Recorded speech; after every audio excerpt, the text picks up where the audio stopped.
प्यारे विद्यार्थियों, आप सभी को मेरा नमस्कार।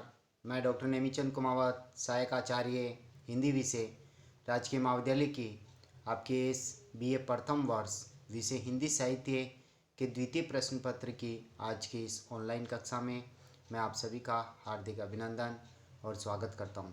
प्यारे विद्यार्थियों, ये जो द्वितीय प्रश्न पत्र है आपका हिंदी साहित्य का, इसमें महर्षि दयानंद सरस्वती विश्वविद्यालय अजमेर के द्वारा जो पाठ्यक्रम निर्धारित किया गया है, वह पाठ्यक्रम यानी इस प्रश्न पत्र का जो नाम है वह है हिंदी भाषा एवं साहित्य का इतिहास।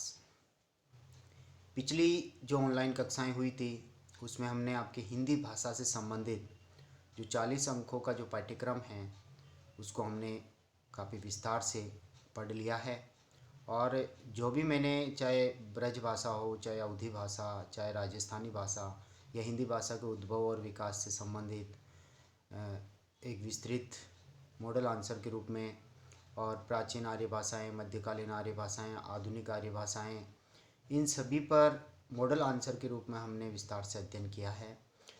इस प्रश्न पत्र में दो जो प्रश्न 20-20 अंकों के जो आने वाले हैं वो भाषा विज्ञान पे केंद्रित होंगे, जिस पर हमने विस्तार से चर्चा कर ली है। साथ ही जो 60 अंकों का जो शेष पाठ्यक्रम है वो हिंदी साहित्य का संक्षिप्त इतिहास से संबंधित है, और उसमें 20-20 अंकों के 3 क्वेश्चन आने वाले हैं मुख्य परीक्षा में, यानी कुल 5 प्रश्न होंगे, जिसमें से आरंभिक 2 प्रश्न भाषा विज्ञान पर होंगे और अंतिम जो 3 प्रश्न हैं वो हिंदी साहित्य के इतिहास से संबंधित होंगे। और ये 20-20 अंकों के प्रश्न आपके आने वाले हैं। कुल 10 प्रश्न होंगे और उनमें से आपको 5 प्रश्नों का उत्तर देना है। तो जो हिंदी साहित्य के जो इतिहास से संबंधित जो पाठ्यक्रम हैं, आदिकाल से संबंधित हम विस्तार से अध्ययन कर चुके हैं। हिंदी साहित्य के इतिहास का काल विभाजन, आदिकाल की परिस्थितियाँ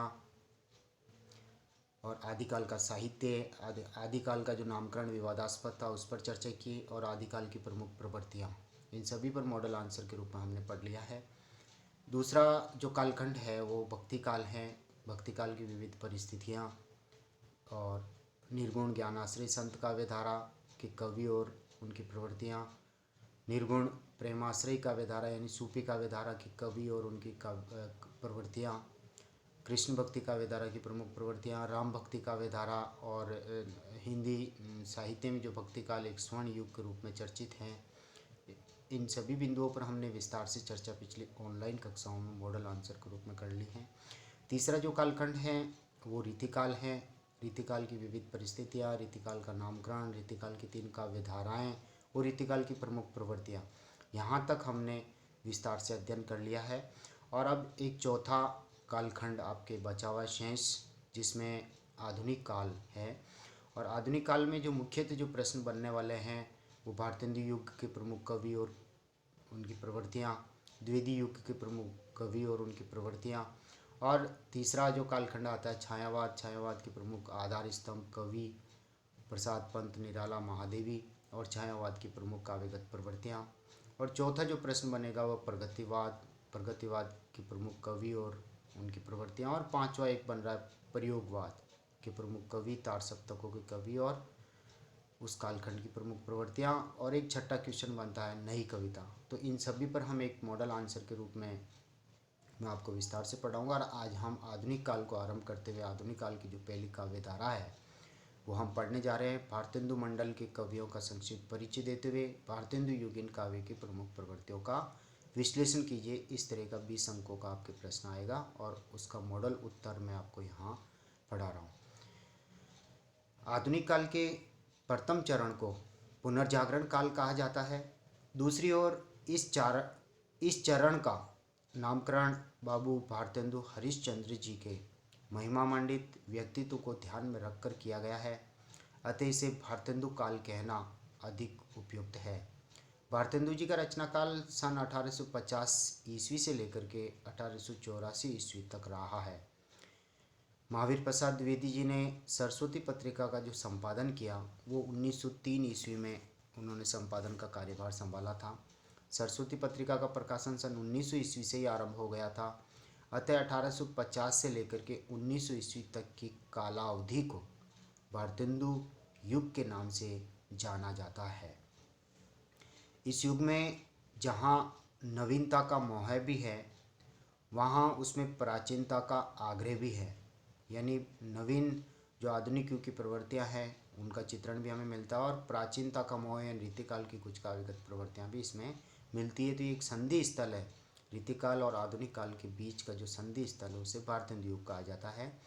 इन कवियों ने प्रकृति चित्रण, श्रृंगार और भक्ति का वर्णन बड़ी अनुभूति से किया। साथ ही सामाजिक और राजनीतिक विषयों का समावेश भी पहली बार इस युग के साहित्य में हुआ। भारतेंदु युग के कवि तत्कालीन समस्याओं के प्रति अत्यंत जागरूक थे। इनके काव्य में राजभक्ति के साथ साथ देशभक्ति के दर्शन भी हमें हो जाते हैं। इस युग के कवियों ने निरंतर महामारी, अकाल, टैक्स, आर्थिक शोषण और बेरोजगारी जैसे राजनीतिक विषयों पर खुलकर लेखनी चलाई, खुलकर के कविताएं लिखी, कविताओं का सृजन किया। इस युग की एक महत्वपूर्ण प्रवृत्ति उभर कर आती है, पत्रकारिता का आरंभ भारतेंदु युग से ही होता है। पत्रकारिता, उपन्यास, कहानी, नाटक, आलोचना, निबंध आदि इन गद्य विधाओं का सूत्रपात भी पहली बार हिंदी में इस भारतेंदु युग में ही होता है।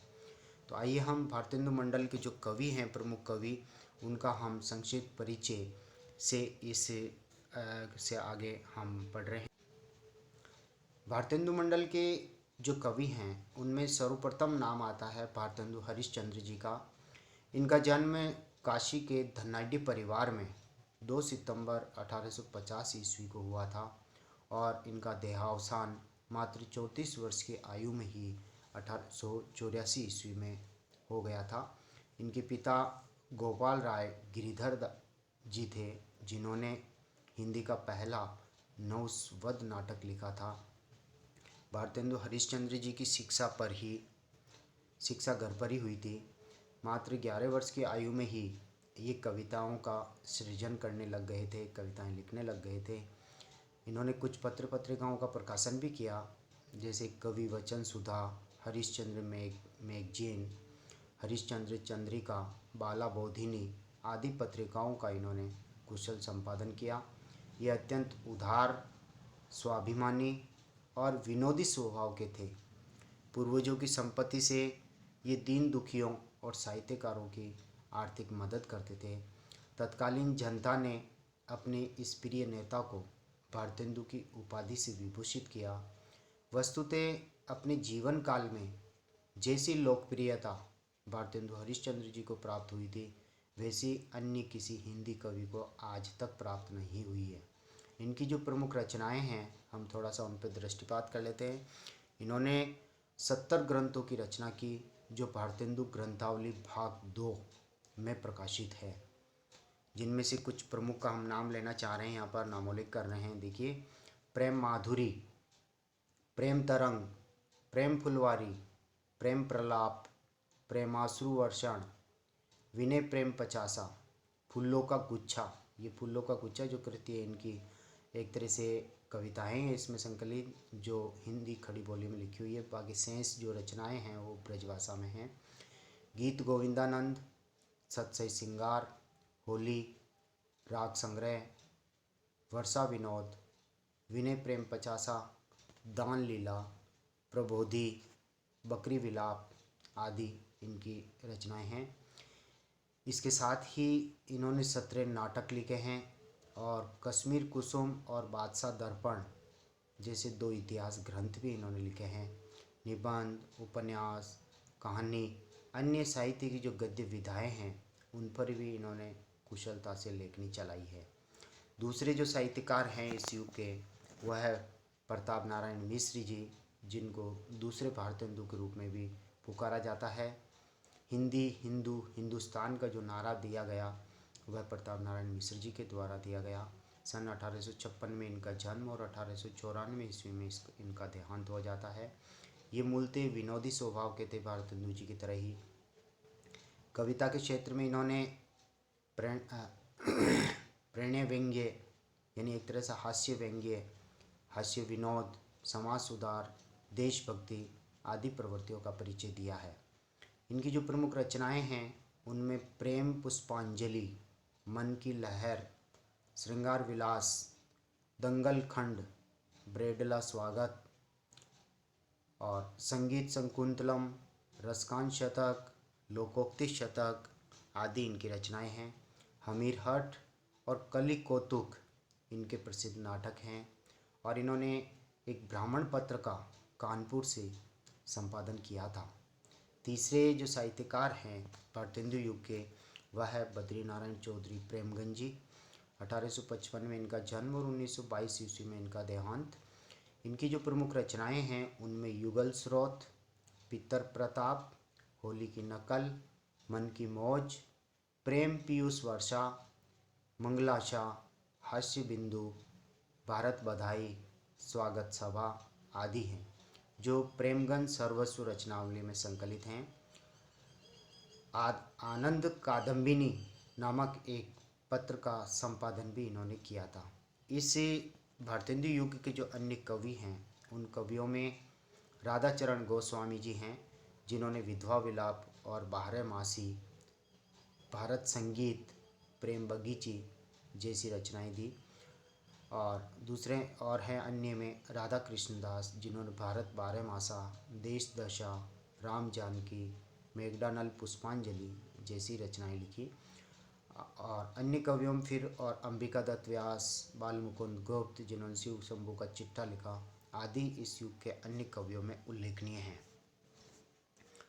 भारतेंदु युगीन कवियों ने अपने कर्तव्य का भली भांति निर्वाह करने हेतु जनता के सामाजिक, आर्थिक, राजनीतिक पहलुओं का उद्घाटन अपनी कविता में किया है। भाव, भाषा, शैली और छंद आदि सभी दृष्टियों से परिष्कार की प्रवृत्तियाँ इस काल के साहित्यकारों में विद्यमान थी। यह युग नई चेतना और नव जागृति का था। इस युग ने अनेक आंदोलनों को जन्म दिया, जिससे नवीन प्रवृत्तियों का उन्मेष हुआ, जिनका समग्र विकास प्रवृत्ति युग में हुआ है। भारतेंदु युग के इन कवियों के परिचय के उपरांत हम आगे बढ़ते हैं। भारतेंदु युग की जो प्रमुख विशेषताएं हैं, प्रमुख काव्यगत जो प्रवृत्तियां हैं, जो लक्षण हैं, उनको हम अधोलिखित बिंदुओं में उल्लेखित करने जा रहे हैं। जैसे पहला बिंदु हम लेते हैं राष्ट्रीयता की भावना। भारतेंदु युग में आधुनिक युग का एक तरह से आरंभ हो जाता है भारतेंदु युग से। तो जो राष्ट्रीयता की भावना है, राष्ट्रीय चेतना, स्वाधीनता की भावना, वो इस युग में प्रबलता के साथ उदय हुई थी। विदेशी जो अंग्रेजी शासक थे, उनके अत्याचारों से पीड़ित भारतीय जनमानस में राष्ट्रीयता की भावना का संचार करने का प्रयास भारतेंदु युगीन कवियों ने किया है। राधाचरण गोस्वामी जी की हमारो उत्तम भारत देश, जिसमें भारत का गौरवगान है, राधा कृष्णदास जी की भारत बारहमासा कविता और बद्रीनारायण चौधरी प्रेमगंज जी की धन्य भूमि भारत सब रत्ननी की उपजावनी, यानी ये भारत भूमि धन्य है जो रब सभी रत्नों खजानों को पैदा करने वाली हैं आदि शीर्षकों की जो कविताएं हैं वो इसी राष्ट्रीय भावना से ओतप्रोत हैं। भारतेंदु जी निम्न पंक्तियों में अंग्रेजों के शोषण का चित्र अंकित करते हुए कहते हैं, भीतर भीतर सब रस चूसे, यानी अंग्रेज अंदर ही अंदर भारत का सारा रस चूस रहे हैं। हंसी हंसी के तन मन धन मुँह से, और वह हंस हंस करके मधुर वाणी बोल बोल करके भारतवासियों के तन मन धन आदि को लूट रहे हैं। जाहिर बातन में अति तेज, क्यों सकी साजन नहीं अंग्रेज, अर्थात बातों ही बातों में अंग्रेज जो है वो भारतीयों से बहुत तेज हैं, बहुत तीव्र हैं। तो इस तरह की पंक्तियों में उन्होंने एक तरह से अपनी राष्ट्रीय भावना का परिचय दिया है। देशभक्ति और राजभक्ति का अद्भुत समन्वय भारतेंदु जी में हमें मिलता है।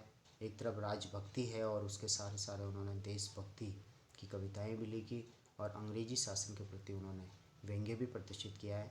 तो देशभक्ति और राजभक्ति का अद्भुत समन्वय भारतेंदु जी कविताओं में दृष्टिगोचर होता है। अंग्रेज कुशल शासन व्यवस्था कर रहे थे, परंतु भीतर भीतर भारत का अत्यंत शोषण भी कर रहे थे, और इसका उल्लेख उन्होंने निम्न पंक्तियों में किया है। जैसे अंग्रेज राज सुख साज सजे सब भारी, बेधन विदेश चली जात यह अति खारी, यानी अंग्रेज शासन हमारे लिए बहुत अच्छा है, लेकिन हमारा धन विदेश में जा रहा है, ये कड़वा सत्य है। इसी तरह से प्रताप नारायण मिश्र जी ने भी लोकोक्ति शतक में जनता को जागृत करते हुए कहा है, सर्वस्व लिए जात अंग्रेज, हम केवल लेक्चरर में तेज। अर्थात अंग्रेज हमारा सब कुछ तन मन धन लेकर के जा रहे हैं और हम केवल व्याख्यान देने में तेज हैं। सब तजी गहो स्वतंत्रता, अर्थात सभी चीज़ों का परित्याग करके स्वतंत्रता को गले लगाओ। नहीं चुप लाते खाओ, अर्थात चुपचाप लाते खा करके अत्याचारों को सहन मत करो। वस्तुतः द्वितीय युग में जिस राष्ट्रीयता का उदय हुआ था उसका बीज रोपण यानी बीजारोपण इसी भारतेंदु युग में ही हो गया था। गुप्त जी ने यानी मैथिली शरण गुप्त जी ने जो भारती की रचना इस युग में जो की थी वह राष्ट्रीयता से प्रेरित होकर के ही की है। तो प्यारे विद्यार्थियों, हमने भारतेंदु युग की प्रमुख पृष्ठभूमि और भारतेंदु युग के प्रमुख कवियों का परिचय प्राप्त करते हुए हमने भारतेंदु मंडल की या भारतेंदु युग की जो प्रमुख काव्यगत प्रवृत्तियाँ हैं उसमें राष्ट्रीय चेतना को आज हमने पढ़ लिया है। आज की ऑनलाइन कक्षा को हम यहीं समाप्त करते हैं और अगली जो ऑनलाइन कक्षा होगी उसमें हम दूसरी काव्यगत विशेषता है समाज की दुर्दशा का चित्रण, यहाँ से हम आरंभ करेंगे। तब तक के लिए आप सभी को बहुत बहुत धन्यवाद। प्यारे विद्यार्थियों, आपसे आग्रह है कि कॉलेज की यूट्यूब चैनल को आप सब्सक्राइब जरूर करें और इन वीडियोज़ को आप लाइक करें। आपको बहुत बहुत धन्यवाद।